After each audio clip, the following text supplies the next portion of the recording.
Bonjour tout le monde, bienvenue dans cette nouvelle vidéo coup de cœur. Donc aujourd'hui, je vais vous parler d'un nouveau roman jeunesse d'une autrice que j'affectionne particulièrement.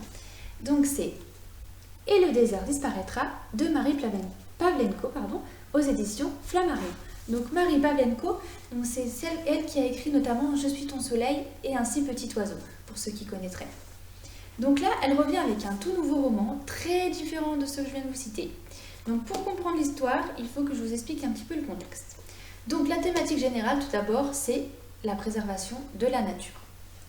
Donc on va être sur Terre, mais dans un monde totalement différent du nôtre, puisque le sable va avoir tout recouvert.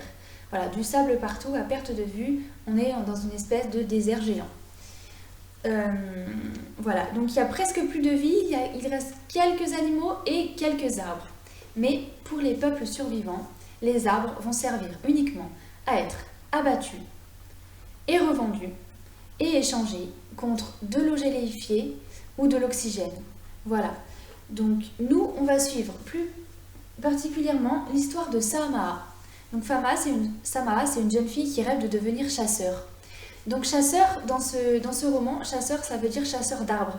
Donc tous les hommes partent pendant plusieurs semaines à la recherche d'arbres pour les abattre et comme j'ai dit, pour les échanger. Voilà, ensuite. Donc par contre, les femmes n'ont pas le droit de partir à la chasse. Ce qui déplaît à Samaha, qui va donc un jour les suivre, voilà, partir avec eux à la chasse sans le dire à personne. Et par contre, elle va se perdre. Voilà, elle va se perdre et tomber dans une faille. Donc dans cette faille, à première vue, il n'y a rien qui puisse l'aider à sortir. Sauf qu'elle va découvrir de la vie dans cette faille. Elle va découvrir une mare d'eau et un arbre. Voilà, je vous laisserai découvrir la suite. Donc pour ma part, j'ai adoré ce roman.